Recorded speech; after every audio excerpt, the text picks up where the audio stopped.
Hello dear friends, राज academy में आपका फिर से एक बार स्वागत है। और आज हम देखने जा रहे हैं डे 9 में मैं फिर से एक बार दोहराऊंगा कुछ चीज़ों को और कुछ नई चीज़ें हम सीखने वाले हैं। जैसे कि इम्परेटिव सेंटेंस हमने देखा, और इम्परेटिव सेंटेंस में हमने देखा कि इसका जो फॉर्म होता है, फॉर्म बोले तो एक ऐसे स्ट्रक्चर में रखा जाता है। तो उसका स्ट्रक्चर है V1 eat and then full stop we give, that is called full stop. Means V1 से इंपेरेटिव सेंटेंस की शुरुआत होती है और उसके आखिरी में फुल स्टॉप दिया जाता है। ये इसका स्ट्रक्चर है जिसे हम फॉर्म कहते हैं। ईट फ्रूट्स, कुछ बताया जाता है। इसी को हमने कुछ दिन पहले डूज एंड डोंट्स कहा था, नो डूज एंड डोंट्स। और फिर सबसे इम्पॉर्टेंट जो चीज़ है जो हमें पता होनी चाहिए वो चीज़ है कि इसके फंक्शंस क्या होते हैं। मीन्स रोज जो हम कम्युनिकेट करते हैं एक दूसरे के साथ, इसमें फंक्शंस क्या होते हैं। तो मैंने कल भी बताया था कि ऑर्डर देना, रिक्वेस्ट करना, एडवाइस करना, सजेस्ट करना, इंस्ट्रक्ट करना और थ्रेटन करना। तो ऐसे 6 कुछ कुल मिलाकर रैंडमली हमने इसके फंक्शंस कर दिए हैं। अब हमें आज क्या सीखना है कि इन्हीं जो इम्पेरेटिव सेंटेंसेस है और इसके जो फंक्शंस है, इसी को असर्टिव सेंटेंस में कैसे रखा जा सकता है। So very simple it is कि इम्पेरेटिव सेंटेंस को असर्टिव सेंटेंस में रखने की हम कोशिश करेंगे, ओके। और इस कोशिश में इम्पोर्टेंट बात ये है, मैं डेलिबरेटली इस चीज को इसलिए लेकर आया हूं क्योंकि अब जो मैं सेंटेंसेस बनाने जा रहा हूं असर्टिव टाइप के सेंटेंस, इसी इम्पेरेटिव सेंटेंस को हम तब्दील करेंगे असर्टिव सेंटेंस में। तो जब हम इसको असर्टिव सेंटेंस में बदलेंगे या बदलने जा रहे हैं तो एक बहुत इंपॉर्टेंट चीज मैं करने जा रहा हूं। जैसे मैंने कहा था कि इंपेरेटिव सेंटेंस में हम ऑर्डर देते हैं, ईट फ्रूट्स, जोर से मैंने कहा ईट फ्रूट्स। इसी बात को मॉडल ऑक्सिलरीज का इस्तेमाल करके कैसे कहा जाएगा, you must eat fruits, you must eat fruits. अब फॉर्म के तौर पर यह असर्टिव सेंटेंस हो गया है। क्यों फॉर्म के तौर पर असर्टिव सेंटेंस हो गया है? क्योंकि असर्टिव सेंटेंस की शुरुआत हमेशा सब्जेक्ट से होती है। सब्जेक्ट बोले तो डूअर, करने वाला, जो एक्शन करता है उसे हम सब्जेक्ट कहते हैं। इसी को डूअर भी कहा जाता है, it is also called doer, no. ये सब्जेक्ट और डूअर हमेशा एक तो नाउन होता है या नाउन फ्रेज होती है या फिर प्रोनाउन होता है। तो यहाँ पर हमने प्रोनाउन को लिया है, यू इज अ प्रोनाउन। मैंने, आप अगर मेरे सामने हो और मैं आपको अगर ऑर्डर कर रहा हूं तो you is a pronoun there, taken there. You must eat fruits, तो दिस इज एन ऑर्डर। इसी बात को अब थोड़ा सा बदलेंगे तो कैसे हो जाएगा, नो। असर्टिव सेंटेंस को लेते हैं, अगर मैं थ्रेटन कर रहा हूं, नो, मैंने फिर क्या कहा था, इंपेरेटिव सेंटेंस में हम थ्रेटन करते हैं, राइट। तो अगर मैं थ्रेटन कर रहा हूं तो मैं कहूंगा, मैं और थोड़ा हार्श हो जाऊंगा, no. So how I will utter the sentence, you have to eat the fruits, you have to eat fruits. तो मैं और ज्यादा हार्श हो जाऊंगा, धमकाऊंगा, और धमका कर मैं इस बात को बताने वाला हूं। अब इसकी सारी जो डिटेल्स है वो हमारे कुछ और लेक्चर्स में आएंगी।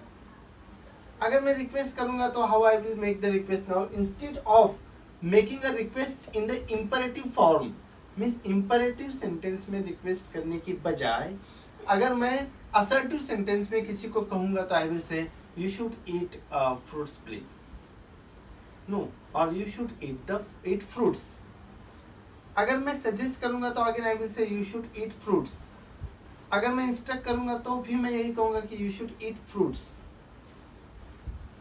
नो। सो रिक्वेस्ट हो गया, सजेस्ट हो गया, एंड देन इंस्ट्रक्ट भी हो गया। तो where I am using the words like must, then I am using words like have to, they are the models actually, then I am using the words like should.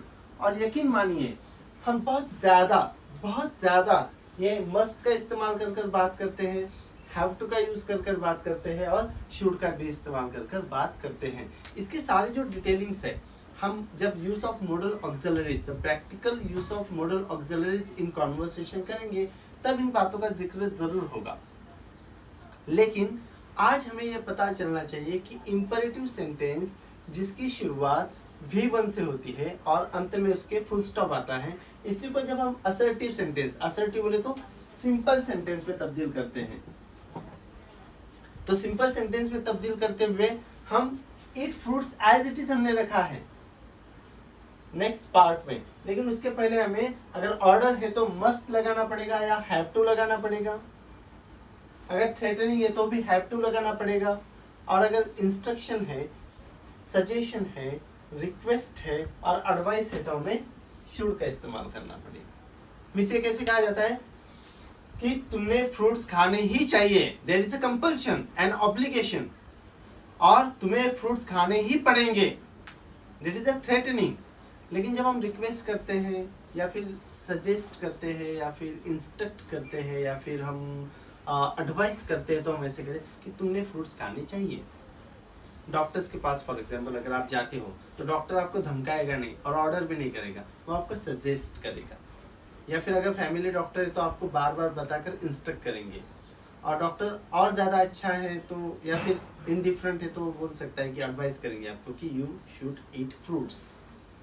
तो accordingly आपको advice किए जाते हैं। Means अगर parents से तो अलग advice होगी, डॉक्टर से तो अलग एडवाइस होगी, लॉयर से तो अलग एडवाइस होगी, टीचर्स अलग एडवाइस करते हैं, फ्रेंड्स अलग एडवाइस करते हैं। Means according to place, person and place, person and one more thing is there, that is called the place dexis, person dexis and one more thing I just forgot that, time dexis, कि कौन से वक्त इस बात को कहा जा रहा है। Means there are the 3 things. ये हम बहुत ही खास चर्चा करेंगे इन 3 डेक्सिस के बारे में, कि जब भी हम बातें करते हैं, रियल टाइम में कॉन्वर्सेशन किया जाता है तो इन 3 डेक्सिस का इस्तेमाल करके कॉन्वर्सेशन किया जाता है। नेक्स्ट वीडियो में कभी इस बात का जिक्र इन डिटेल होगा। सो अगेन आई रिपीट कि इंपेरेटिव सेंटेंस के 6 फंक्शंस होते हैं: ऑर्डर करना, इंस्ट्रक्ट करना, सजेस्ट करना, एडवाइस करना, थ्रेटन करना और वन मोर ऑर्डर करना। नो 6 फंक्शंस आर देयर, और इन्हीं 6 फंक्शंस को हम किस टोन में बोलते हैं, on the basis of that एक ही सेंटेंस को 6 तरीके से बोला जाएगा, और इसी इंपेरेटिव सेंटेंस को असर्टिव सेंटेंस, सिंपल सेंटेंस में बदल दिया जाएगा on the basis of form. लेकिन इसका क्या बदलेगा, सिर्फ इंपेरेटिव से जब असर्टिव में सेंटेंस हम डाल रहे हैं सेम सेंटेंस, तो सिर्फ फॉर्म बदल रहा है, फंक्शंस आर द सेम। जैसे ऑर्डर यहाँ पर भी है और ऑर्डर यहाँ पर भी है, थ्रेटनिंग यहाँ पर भी है, थ्रेटनिंग यहाँ पर भी है, रिक्वेस्ट यहाँ पर भी रहेगी, रिक्वेस्ट यहाँ पर भी रहेगी। So only the form will be change. ये फॉर्म को समझना बहुत ज़्यादा ज़रूरी बात है, क्योंकि जैसे हम तीसरे काइंड्स ऑफ सेंटेंसेस की तरफ जाएंगे, तीसरा काइंड ऑफ सेंटेंस जब हम देखेंगे, इंट्रोगेटिव फॉर एग्जाम्पल, तो उसका फॉर्म एग्जैक्टली अलग होगा। ये जैसे हम हमारी जैसी बात है, जैसे मैं अलग हूँ, आप अलग हो और आपके साथ जो है वो अलग है। सो एवरीवन इज डिफरेंट, लेकिन हम सब लैंग्वेज के ही एक पार्ट है। इस तरीके से अगर हम देखेंगे तो आई बिलीव कि ये बातें आपको समझने में बड़ी आसानी हो जाएगी। हम ज़्यादा ध्यान काइंड्स ऑफ सेंटेंसेस की तरफ इसलिए दे रहे हैं कि जैसे ही हम अभी टेंसेस की तरफ जाएंगे और मॉडल ऑक्सिलरीज की तरफ जाएंगे तो एक बहुत बड़े तौर पर हम लैंग्वेज को सीखने के लिए तैयार हो जाएंगे। सो आई बिलीव कि आपको ये बातें समझ में आ रही हैं। अगर आपको ये वीडियो अच्छा लगता है तो ज़रूर इस वीडियो के लिए लाइक करें, कमेंट करें, सब्सक्राइब शेयर करें और सब्सक्राइब करना बिल्कुल ना भूलें। So thank you very much.